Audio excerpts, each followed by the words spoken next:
Em nome do Pai, e do Filho e do Espírito Santo. Amém?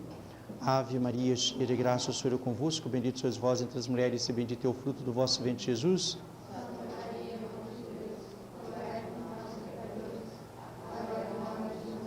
Ó Maria concebida sem pecado, Jesus, Maria e José, salvai nossas famílias. Em nome do Pai, e do Filho e do Espírito Santo. Amém. Aos 30 anos, Nosso Senhor começa a sua vida pública, a sua vida externa. Ele abandonou o seu lar, abandonou uma maneira de dizer, saiu de casa e foi pregar. Ele começou sua pregação no Rio Jordão. Ele começou, quem sabe com que fato? Com o batismo de São João Batista. São João Batista era primo de Jesus. E São João Batista tinha nascido por um milagre. Os pais dele já eram idosos, não tinha mais esperança de ter filhos, mas eles tinham pedido muito a Deus durante a vida que eles fossem pais. Era, aliás, a preocupação de todos aqueles que pertenciam ao povo judeu, para que da família deles nascesse o Redentor, nascesse o esperado das nações. Então, por isso, eles fizeram um pedido a Deus Nosso Senhor que não morressem sem filhos. E Deus fez um milagre. Na idade, idosos, eles tiveram São João Batista, de uma maneira milagrosa. São João Batista teve uma missão de Deus, também saiu de casa e foi para o deserto, viveu no deserto. E começou a fazer as suas pregações para preparar o povo para receber Jesus. Então, a primeira ação pública de Nosso Senhor foi justamente lá receber o batismo de São João. Começou a pregar. Antes, ele foi lá no Jordão, recebeu o batismo. O batismo de Jesus foi o mesmo que o nosso? Não podia ser. O nosso é para pagar o pecado original. Jesus não tem pecado, nem poderia ter, porque ele é Deus. Nem o pecado original, apesar de ter a natureza humana como a nossa. Então, Nosso Senhor foi ao Jordão, recebeu o batismo e começou a sua pregação. Convidou para trabalhar consigo os apóstolos e começou a sua pregação. Teve os seus milagres, né? O primeiro milagre de Jesus foi as bodas de Caná, nós já falamos. Depois das bodas de Caná, ele continuou chamando os seus outros discípulos, que também ajudariam depois os apóstolos. Havia uma diferença entre discípulo e apóstolo. O apóstolo tinha uma missão direta de Jesus de transmitir a doutrina dele. Os discípulos eram seus ajudantes, seus auxiliares.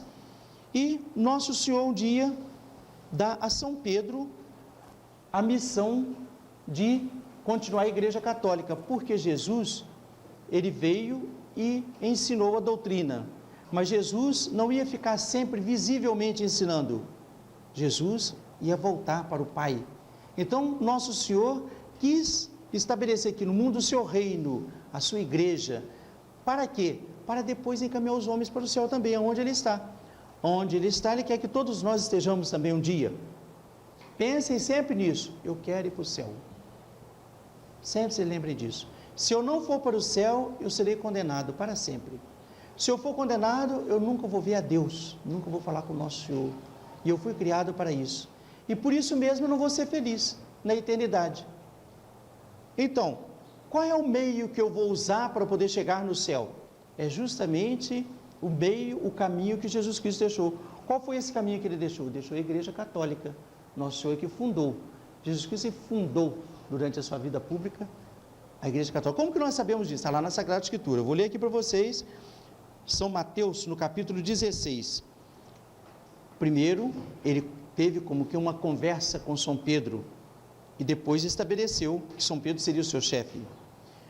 São Mateus, vou começar do capítulo 16, eu vou ver do versículo 13 até o 20. Chegando Jesus às bandas de Cesareia de Filipe, perguntou a seus discípulos, dizendo: quem diz os homens que é o Filho do Homem? Nosso Senhor queria saber deles o que os outros falavam dele. Qual era o respeito? Responderam uns, os apóstolos responderam para Nosso Senhor, uns que o Senhor é João Batista, outros que o Senhor é Elias, e outros que é Jeremias. João Batista era o precursor, e Elias tinha sido um grande profeta, que já tinha morrido também, E Jeremias também tinha sido um grande profeta, também tinha morrido. Jeremias é o profeta que lamentou terrivelmente os sofrimentos de Cristo. Ou algum dos profetas. Então, para o povo, Jesus era um profeta, não era Deus. Nosso Senhor, diante dessa afirmação do povo, Nosso Senhor perguntou a eles, aos apóstolos. Jesus perguntou-lhes: mas vós, quem dizeis que eu sou? Perguntou diretamente aos apóstolos. Aí São Pedro respondeu no nome de todo mundo, e ninguém reclamou de São Pedro ter respondido em nome deles. Simão Pedro respondeu e disse: tu és o Cristo, o Filho de Deus vivo. São Pedro fez uma profissão de fé na divindade de Nosso Senhor. O Senhor é Deus, o Senhor é o Filho de Deus, o Senhor é o Cristo, o ungido, o sagrado, que veio para a redenção do gênero humano. Eles sabiam disso, porque eles estudavam a Sagrada Escritura, todos os judeus estudavam, sabiam e também esperavam esse momento de ver o Filho de Deus, o Filho de Deus vivo. Respondendo, disse, Jesus falou com São Pedro. Aí Jesus confirmou o que São Pedro falou. Bem-aventurado és, Simão, filho de Jonas, porque nem a carne nem o sangue o revelou, mas sim meu Pai que está nos céus. Aí a revelação da Santíssima Trindade também, né? Meu Pai que está nos céus, então Ele é o Filho. Então existe Deus Pai. Sim, meu Pai que está nos céus.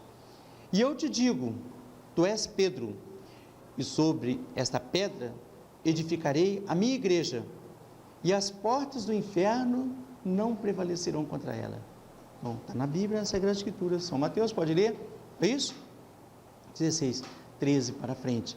Você é Pedro, a palavra Kéfas em grego, e Petra, Petrum em latim, vai significar Pedro. A tradução em português, Pedro. Então você é pedra, e sobre essa pedra que tu és, edificarei a minha igreja. A construção não se faz em cima de pedra. Quando vai construir, faz lá um gabarito, marca o local, coloca aquele terreno no esquadro direitinho, a linha, e aí coloca as pedras, faz o alicerce, ali em cima é que vai construir os tijolos, as vigas, o telhado, não é isso? Uma casa é feita assim. Se fizer uma casa sem alicerce, sem as pedras, o que acontece? Cai, rebenta todinho, a pessoa perde todo o material, não é isso? Então a igreja de Nosso Senhor é como se fosse uma construção, só que não é de pedra material, é de pessoas, de almas. E a primeira alma encarregada dessa igreja é São Pedro. Tu és pedra. E São Pedro é uma pedra que vai representar a vida inteira, o resto dos séculos, Jesus visível. A igreja de Nosso Senhor é visível, ela precisa ser vista, então é preciso ter o seu chefe, é preciso ter os seus missionários, seus discípulos, seus colaboradores, aqueles que propagam o seu evangelho. Então nós temos São Pedro, nós temos os apóstolos, nós temos os missionários, os padres, os catequistas, os pais. Então hierarquia faz parte, portanto, da igreja que ensina, o Papa junto com os bispos, e da que aprende os outros, os fiéis, né? Tu és Pedro, sobre essa pedra edificarei a minha igreja, e as portas do inferno não prevalecerão contra ela. Nunca a igreja de Nosso Senhor vai acabar. Pode acontecer fraquezas, falhas, tanto dos fiéis, como dos padres, como nos bispos e até no Papa, pode haver. Acabar, Deus não deixa. E eles não nos podem, nem os fiéis podem obrigar os padres, nem os padres podem obrigar os fiéis, nem o Papa pode obrigar os bispos e os fiéis, nem os bispos obrigar ninguém a fazer o mal, porque Deus não deu autoridade a ninguém, não deu a missão a ninguém para o mal, deu para a verdade, deu para o seu evangelho, a sua doutrina, os seus ensinamentos, e de ensinar a todos os povos, não é? E continuou dizendo para São Pedro, e dar-te as chaves do reino dos céus, tudo que ligares sobre a terra, será ligado também nos céus, tudo que desligares sobre a terra, será desligado também nos céus. A pessoa não quer obedecer a igreja de Nosso Senhor, não é o meu, de fulano, de Beltrano, de Nosso Senhor, os evangelhos, não quer obedecer, então vai ficar desligado da igreja. Não quer seguir, não quer receber os sacramentos, não quer obedecer, não quer viver como cristão, então vai ser um galho cortado. E o galho cortado serve para quê? Para lenha, não é isso? Então nós vamos ser uma alma separada da igreja de Nosso Senhor. E separados da igreja de Nosso Senhor, qual vai ser o nosso fim? a condenação eterna, o fogo eterno. Não é isso? Isso é real. Então nós temos que ser de nosso Senhor, temos que praticar a doutrina, senão vamos nos condenar eternamente.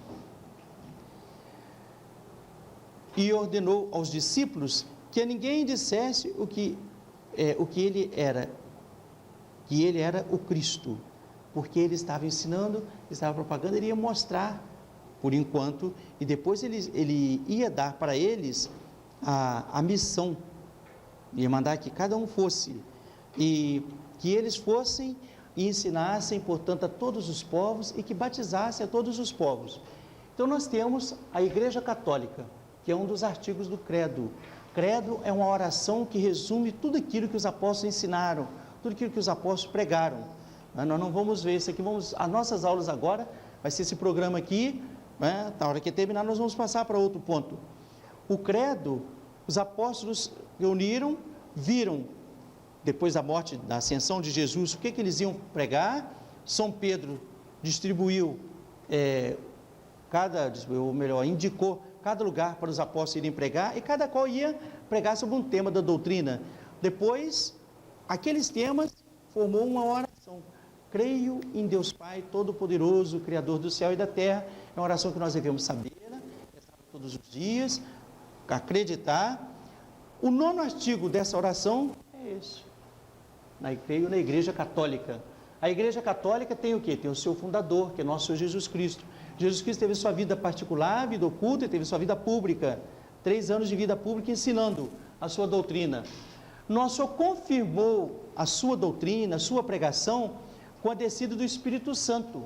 Ele viveu publicamente 3 anos, foi crucificado, morto e sepultado, ressuscitou, ficou 40 dias, no final de 40 dias, nosso Senhor mandou para os apóstolos o Espírito Santo. Por quê? Nosso Senhor não deu todos os dons para os apóstolos antes, porque eles precisavam ser ensinados, nós diríamos assim, pouco a pouco. Por que pouco a pouco? Porque Deus não podia dar tudo? Não, porque eles não tinham capacidade para aprender tudo.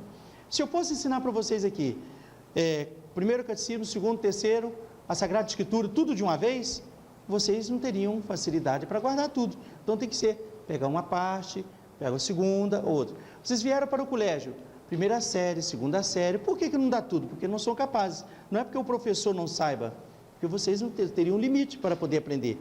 Depois vocês vão saber tudo. Então nosso Senhor fez assim, foi de pouco a pouco ensinando para eles, por causa do limite deles. Nosso Senhor ensinou tudo que podia, de acordo com a capacidade deles. Morreu, ressuscitou, ensinou mais 40 dias para eles. Aí voltou para o céu. Aí nosso Senhor consumou aquela obra do ensino, enviando aos apóstolos, no domingo de Pentecostes, o Espírito Santo, que é a terceira pessoa da Santíssima Trindade. Vimos há pouco, nosso Senhor fala do Pai, não é isso? Meu Pai que me enviou. E agora Jesus fala da terceira pessoa, que é o Espírito Santo, aquele que vem para nos santificar. Assim como ele santificou os apóstolos, esclareceu os apóstolos, também deu aos apóstolos uma ciência capaz de compreender, de entender, deu aos apóstolos aquele amor pela doutrina, dá para nós. Se cada um de vocês vem para o colégio, vinde Espírito Santo, enchei os corações dos vossos fiéis, acendei neles o fogo do vosso divino amor. Enviai o vosso Espírito, tudo será criado, e renovareis a face da terra. Se todo mundo tivesse o Espírito Santo, ninguém fazia o mal. Se todo mundo invocasse o Espírito Santo nas dificuldades, acertaria, porque o Espírito Santo é Deus, como Jesus é Deus, como o Pai é Deus. E o Espírito Santo também nos santifica, ele nos ensina, ele vai colocar no nosso coração o amor verdadeiro, que é justamente a união com Deus, cumprir as nossas obrigações, os nossos deveres. Então aí deveria ser, cada um de nós. Depois, nosso Senhor, que mandou os apóstolos que fosse para todas as partes, ensinasse, depois que eles receberam o Espírito Santo, receberam os dons das línguas, não é de falar barulho, não, falar mesmo. Eles falavam a língua deles, o aramaico, o hebraico, mas todo mundo que os ouvia entendia perfeitamente. O dom das línguas ali era assim, ele falava deles, pode olhar na Sagrada Escritura, e eles entendiam tudo que os apóstolos falavam. Por exemplo, se tivesse ali um grego, só falava grego, mas entendia o que o apóstolo estava falando. Se tivesse um romano, só falava latim, mas entendia o que os apóstolos estavam falando. Se tivesse um cretense, não é? Tivesse ali, se tivesse um árabe, podia estar onde for. E eles constataram isso na descida do Espírito Santo. Foi um dos milagres que Nosso Senhor fez para provar a divindade do Espírito Santo e provar a missão dos apóstolos. Outro milagre, que eles perderam o medo. Antes eles tinham medo dos judeus. Estavam presos lá no cenáculo, mortos de medo, os judeus matá-los também, perderam o medo. Saíram e pregaram publicamente. São Pedro até acusou os judeus: vocês mataram o autor da vida. Sei que o fizeste por ignorância, mas agora convertei-vos e reparai os pecados que cometestes. Aí São Pedro falou claramente: vocês foram deicidas, né? Então, eles tiveram a obrigação, e tiveram a missão, e tiveram também a ajuda do Espírito Santo para ir pregar. Eles foram pregar a doutrina de Jesus Cristo, a Igreja Católica, por ensinar, portanto, que Nosso Senhor tinha fundado uma Igreja Católica. E essa igreja tem suas características. Quais são as características da Igreja de Jesus Cristo? Ela é una, porque no mundo inteiro é a doutrina de Nosso Senhor. Em todos os tempos é una, desde Jesus até agora, para todas as idades e todas as condições sociais. Ela é santa. Procure na Igreja Católica, na doutrina de Cristo, uma coisa que seja pecado ou que seja errado. Você não vai encontrar, porque vem de Deus. E ela faz a pessoa ser santa, porque quem pratica a doutrina de Jesus Cristo se santifica, nunca faz o mal, só faz o bem. Ela é santa. Santa porque foi Deus que fez, foi Nosso Senhor, e santa porque nos santifica. Ela é católica, significa universal, no tempo, no espaço, na condição social, até o fim do mundo. Católica, universal. Ela é apostólica. Por que ela é apostólica? Porque Jesus fez com os apóstolos e transmitiu a eles o poder de transmitir até o fim do mundo. Então a Igreja de Cristo veio de Jesus Cristo desde o tempo dos apóstolos e vai ficar até o fim do mundo. Estarei convosco todos os dias até a consumação dos séculos, né? E também ela é romana, porque São Pedro, que era o chefe, São Pedro, que era o representante de Cristo, o vigário de Cristo, que era, nós diríamos assim, o Cristo visível aqui na terra e que continua a ser através do Papa, saiu de lá da terra dele, foi para Antioquia, depois foi para Roma, que era o centro do império do mundo.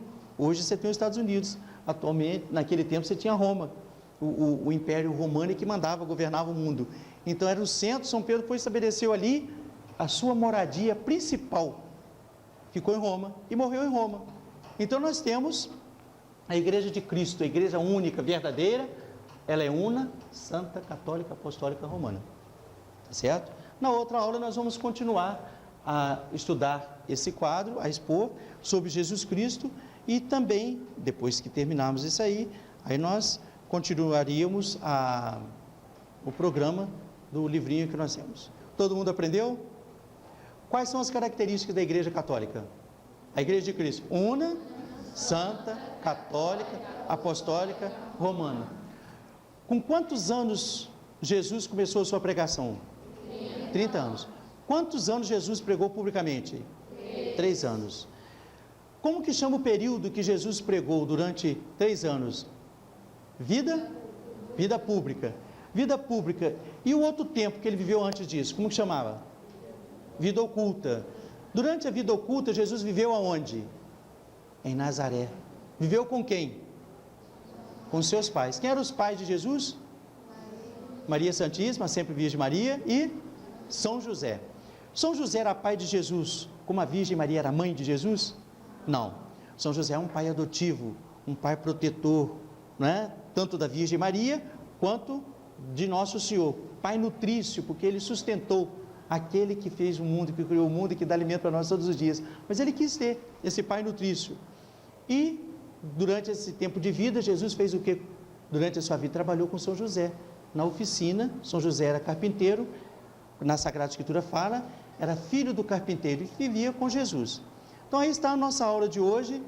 Espero que vocês guardem direitinho, que procurem viver na Igreja Católica, se santifiquem, que também sejam apóstolos de Nosso Senhor, não só com exemplo, com a vida, como também com a oração e também com convite para que a pessoa conheça Nosso Senhor e que possa, nas famílias mesmo de vocês, fazer o apostolado da doutrina de Jesus Cristo para nos levar para o céu.